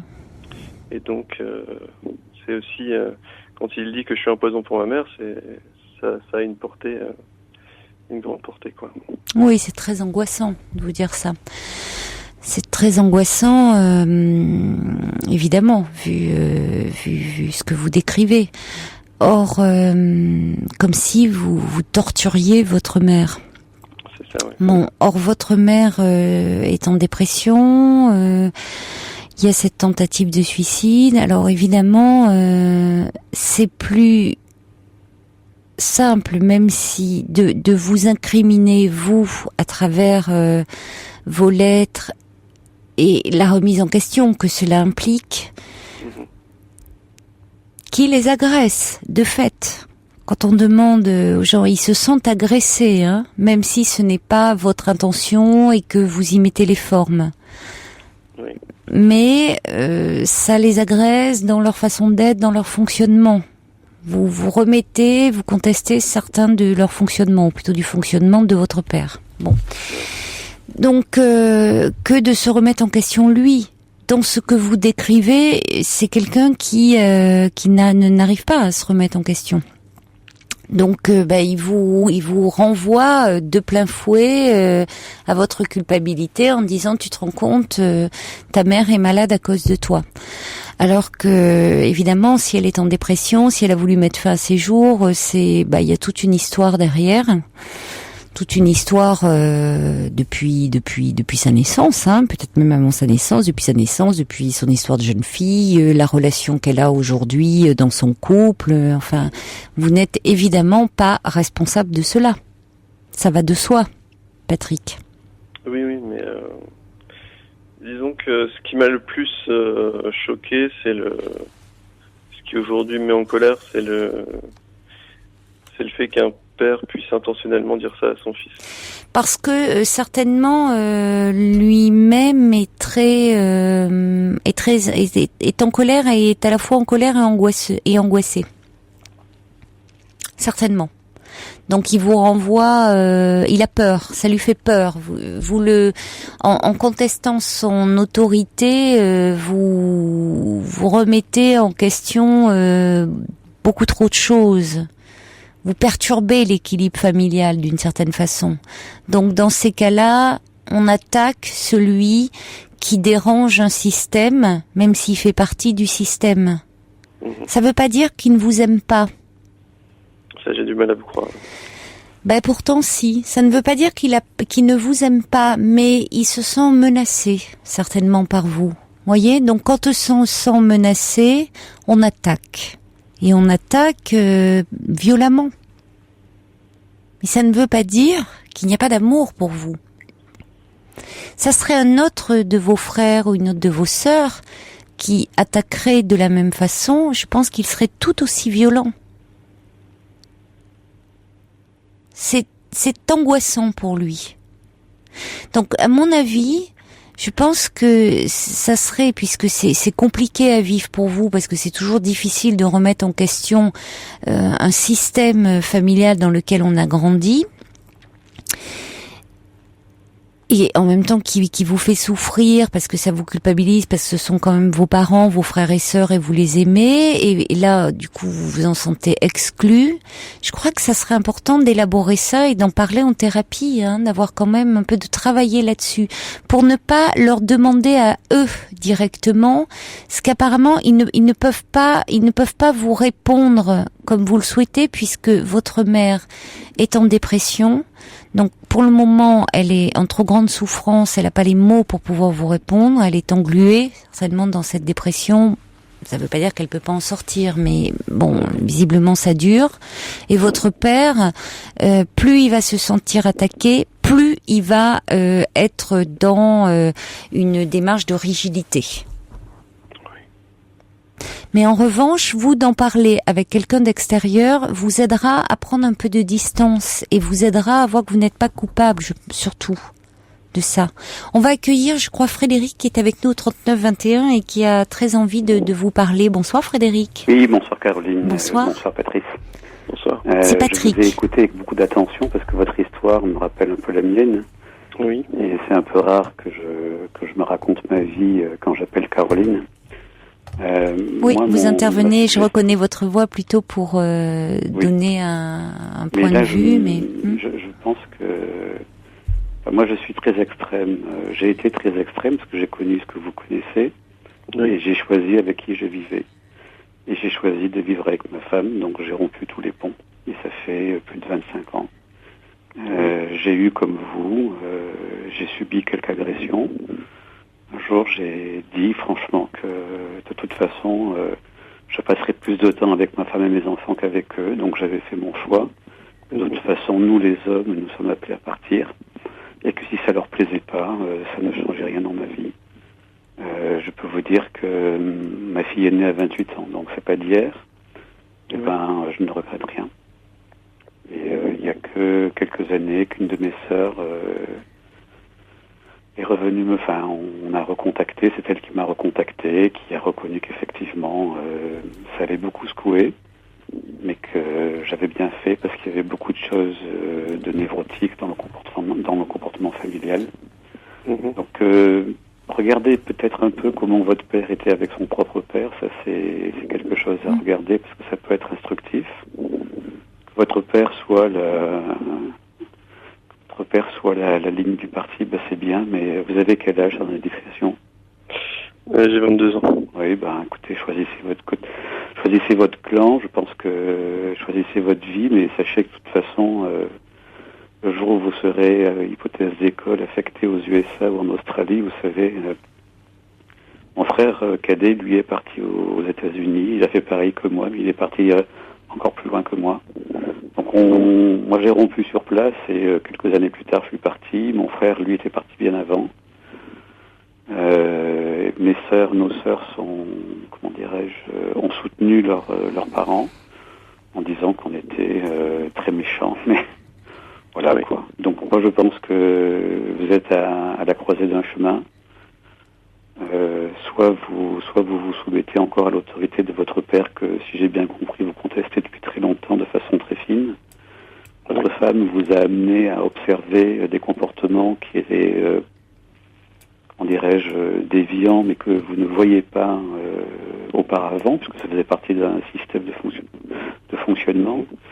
Caroline parle d'un système, moi je vois une espèce de système solaire, et vous êtes une des planètes et vous voulez partir, donc du coup le rééquilibrage est très difficile. Donc effectivement tout est fait pour que vous reveniez, mais regardez bien que c'est vous et pas votre femme, et que dans l'histoire votre épouse a vu des choses qui la font souffrir aussi. Donc 22 ans, oui, c'est un peu jeune pour être radical, mais 3 ans plus tard vous verrez, ce sera plus facile. Voilà un peu l'expérience que je voulais vous transmettre. Je pense qu'il y a trop de gens qui composent trop avec leurs parents, au sens où, comme on vous le fait subir en ce moment, très vite se mettent en place des chantages affectifs. Si ta mère est malade, c'est à cause de toi. Ce qui est absolument faux. Hein. Comme dit Caroline, une dépression nerveuse, une TS, ça vient de tellement loin que vous n'y êtes absolument pour rien. Alors, ça n'exclut pas le rapport frontal et conflictuel avec votre père, parce que, comme dit Caroline, il est possible qu'il ait peur de vous, il ait peur pas de vous perdre, mais peut-être qu'il ait peur que vous le remettiez en cause. Donc, ça n'exclut pas un rapport frontal, vif, j'allais dire violent, dans le propos, pour que des choses soient dites et définitivement dites. Ça n'exclut pas ce que vous avez fait, un texte qui disent des choses et qui les posent clairement. Mais vous voyez que vous avez vécu 22 ans avec vos parents, vous éliminez les 10 premières années, ça fait que 12 ans. Avec votre femme, vous avez passé 50 ans. Hein. Mes enfants n'ont jamais connu leurs grands-parents. Jamais. Mais parce que les grands-parents n'ont jamais exprimé le besoin, le désir de connaître leurs petits-enfants, parce qu'ils n'ont jamais accepté mon mariage. L'origine, c'est ça, c'est qu'ils n'ont pas accepté mon mariage. Donc je leur ai dit, c'est avec ma femme que je vais vivre et pas vous. Voilà. Et je pense que quelque part, votre épouse, de façon très insidieuse, on n'en parle pas, mais ce que j'entends, c'est qu'elle n'est pas bien acceptée. Oui, c'est aussi ce que... Disons que même au mariage, on a bien senti que... Voilà, et il vous le disait pas là, pas. quoi. Et donc je pense qu'il faut dire les choses clairement. Soit vous choisissez de vivre les fesses entre deux chaises, et c'est très très compliqué, et plus ça ira dans le temps, plus ce sera difficile, et c'est une façon en même temps de trahir votre femme. Soit vous décidez un bon coup avec qui vous voulez vivre. Mais ça se dit, ça se dit à son père, de façon assez carrée. Il laisse entendre que s'il ne change pas, vous ne changerez pas non plus. Et que vous avez la vie devant vous. En tout cas, je vous rejoins dans le sens où il ne faut pas que Patrick mette son couple en péril. Oui, parce qu'il le met en danger. Oui. Il le met en danger. Les parents, moi c'est ce que j'ai compris, c'est que ses parents n'ont pas accepté sa jeune femme, donc leur attitude m'a tout de suite parlé. Ça y ressemble trop. Alors, il y a le subversif. Il n'ose pas lui dire, mais il n'accepte pas. Qui vous rejoint aussi, qui dit voix du parti ou fait du prince, le dogme parental ne pouvait vous assujettir sans fin, donc ne vous reprochez pas votre salvatrice évasion. Et il n'a rien à se reprocher. Mon cher Patrick, non. Du message que je veux lui faire passer, il n'a rien. C'est vrai que c'est un comportement extrême. Ouais. Il n'a strictement rien à se reprocher. Sinon, 30 ans plus tard, on continue à se demander pourquoi on a pactisé avec l'ennemi. Brigitte qui dit, vous avez parlé, maintenant cherchez à établir une distance qui vous protège. Et puis Annie qui dit, la peur de vous perdre rend votre père agressif, il est ébranlé, il est difficile de pas retrouver dans ses enfants ce qu'on leur a transmis. Et vous dites très justement, Frédéric, il y aurait à chercher du côté du grand-père paternel. Qu'est-ce qui s'est passé là? Qu'est-ce qui s'est transmis ou pas transmis entre le grand-père paternel et le père? Là, il y a quelque chose, parce que là, il y a quelque chose, il a dû lui se soumettre. Certainement. Il ne comprend pas que ses enfants ne se soumettent pas. Oui, je pense. Il y a Laetitia qui nous écrit, qui dit, j'ai aussi eu des parents toxiques, elle le met entre guillemets, maman dépressive et suicidaire. Ma solution à moi, ça a été l'éloignement, loin de leurs mots qui jugent. J'ai enfin pu respirer et me construire, nous dit Laetitia. Oui, je complète, et c'est ce que j'ai dit à votre assistante, c'est que cette décision, prise il y a fort longtemps, je ne l'ai jamais regrettée. Jamais. Quand j'écoute à travers ma sœur comment mes autres frères et sœurs, enfin surtout mes autres sœurs vivent avec leurs parents, parce que c'est plus les miens, je me dis, et chaque fois je me dis qu'avec ma femme nous avons pris la bonne décision. Alors il y a Emma qui dit votre histoire, Patrick, et entendre Frédéric me permet de répondre à mes interrogations. J'ai vécu une histoire similaire avec mon père. Je ne sais pas si c'est la bonne solution, mais je ne tiens plus compte des avis de mon père et je vis ma vie comme je l'entends. Je ne culpabilise plus car j'ai appris mes propres valeurs, nous dit Emma. Et puis il y a Florian qui dit d'accord, mais comme dit Kant, je crois que c'est pas Kierkegaard qui dit on devient adulte quand on a pardonné à ses parents. C'est un philosophe en tout cas. Mais avant le pardon, il y a quand même souvent la colère. Donc voilà, il faut passer par des étapes. Voilà. Pardonner, c'est quand on est soi-même devenu grands-parents presque et on comprend. Et encore, on pardonne pour se débarrasser. Patrick, ne soyez. Là, il est tout jeune, il a que 22 ans. Ne vous sentez pas coupable d'être coupable de rien. Non, ça, vous n'êtes pas coupable, évidemment. Il y a toute une histoire familiale derrière. Vous n'êtes pas coupable de la rigidité de votre père, ni de la souffrance de votre mère. Ça, c'est certain. Quant à vos frères et sœurs, si vous montrez le chemin, je suis prêt à prendre le pari que d'ici quelques années, quelques-uns vont ratifier votre attitude. Certains vous envient et peut-être vous jalousent au fond d'avoir pu faire ce qu'eux n'arrivent pas à faire. Ils n'arrivent pas à se libérer au fond de l'emprise. Merci beaucoup Frédéric pour cet éclairage. Toujours très très lumineux. Merci Patrick et bon courage à vous. Merci. Au revoir. Merci. Au revoir.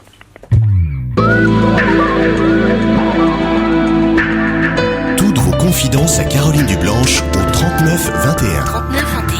34 centimes la minute.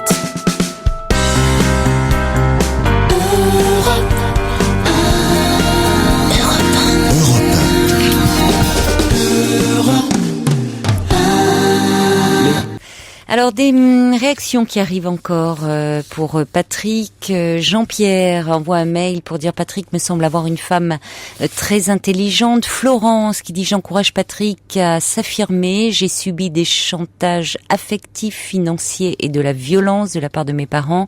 J'ai tellement été traumatisée que je n'ai rien construit de ma vie.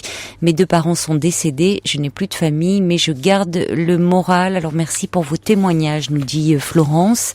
Et puis Annie nous envoie un message au 7 21 21 code nuit en disant la thérapie permet de tuer, Annie dit la mère, je dirais le père aussi, sans se fâcher avec eux. On accueille Anne. Bonsoir Anne. Bonsoir Caroline. Bonsoir.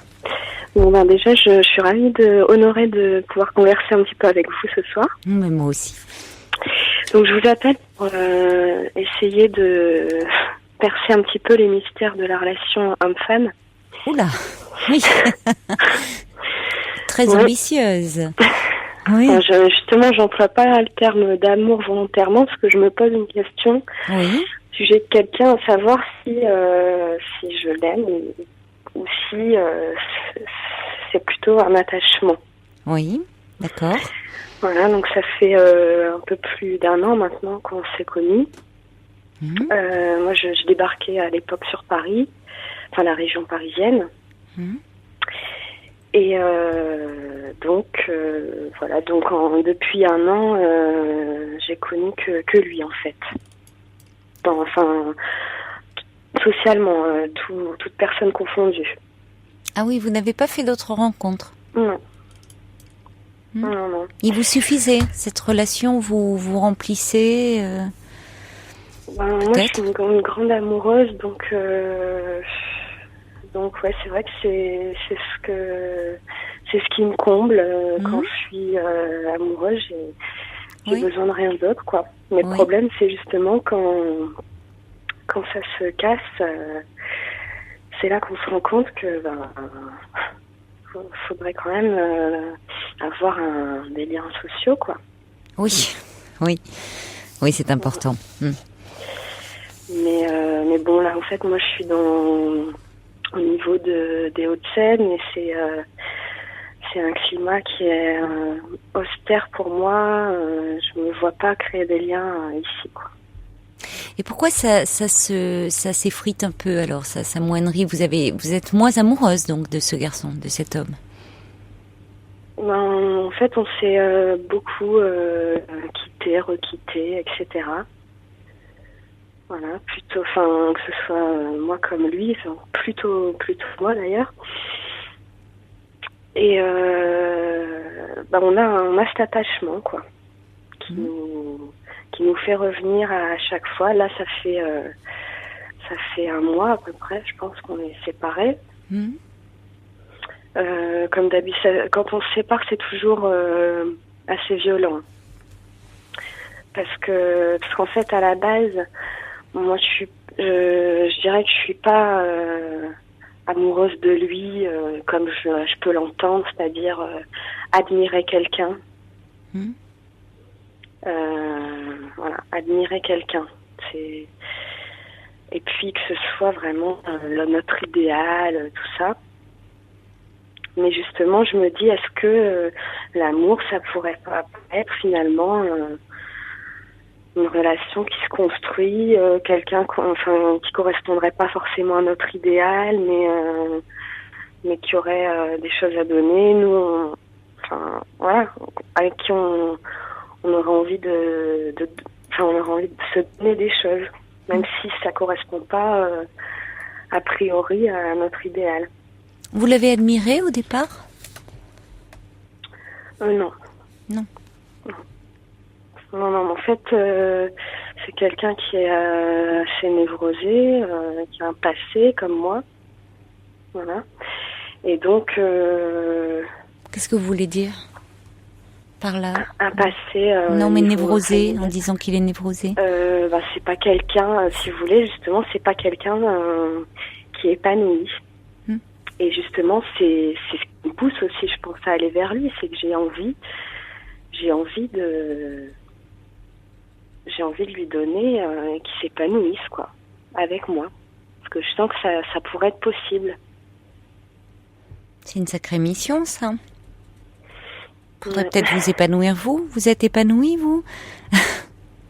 Puisque vous dites vous-même, vous avez un passé. Je peux pas m'épanouir seule, quoi. Je peux pas voilà, je peux pas. Oui, mais est-ce que vous vous donnez toutes les garanties d'aller en restant dans une relation avec quelqu'un qui lui-même peut-être a un passif un peu compliqué et qui a du mal à être épanoui, voyez? Justement, votre difficulté, c'est de vous créer. Alors, je comprends, hein, vous étiez amoureuse et donc au départ cette relation vous comblait. Mais aujourd'hui, vous ressentez qu'elle vous comble moins. Et c'est déjà quand même un signe, peut-être est-ce que vous ne revenez pas l'un vers l'autre par attachement, et puis peut-être vous, Anne, parce que autour, y a rien d'autre, vous n'avez pas construit d'autres liens pour le moment. Vous dites, vous êtes arrivé il y a 1 an en région parisienne, c'est pas facile d'arriver comme ça quand on ne connaît personne. C'est peut-être ça aussi qui joue et qui fait que ce garçon, vous l'avez aimé, vous l'aimez peut-être un peu moins aujourd'hui, ce qui n'empêche pas que vous gardez pour lui beaucoup d'attachement. Au contraire, c'est que ça a grandi, si vous voulez, malgré tout. Mais qu'est-ce qui a grandi ? Notre lien, forcément, parce qu'avec le temps, les liens, c'est le temps qui crée les histoires, quoi, les liens. Mais quel lien a grandi ? Comment vous le définiriez ? Bah justement, c'était, je voulais en discuter avec vous. Bon là, oui, mais vous voulez non, parce qu'on va passer en plus un peu de musique. Mais vous dites que c'est un garçon que vous voulez aider à mûrir, je veux dire, à sortir pas à mûrir, à sortir de son passé, de ses névroses. Vous voulez l'aider? Oui. Puis à côté de ça, bon, il y a quand même pas non plus que ça. Il y a un côté. Oui. Mais pourquoi vous vous focalisez sur lui? Que je trouve avec lui. Ah ben ça, c'est la grande question. Hein. Pourquoi vous essayez pas aussi de vous faire des amis? Même dans les Hauts-de-Seine, c'est possible. J'ai pas relevé quand vous disiez dans les Hauts-de-Seine, c'est compliqué. Mais c'est possible aussi dans les Hauts-de-Seine, hein. Il faudra qu'on en reparle de pourquoi c'est pas possible dans les Hauts-de-Seine. Non? Vous pourrez me rappeler un autre soir pour qu'on développe un peu si vous voulez. D'accord? Parce que là, il va falloir qu'on se quitte. D'accord? D'accord. À bientôt alors. À bientôt. Oui, on pourra se rappeler un autre soir. D'accord. Quand vous voulez. Bientôt, Caroline. Au revoir, Anne.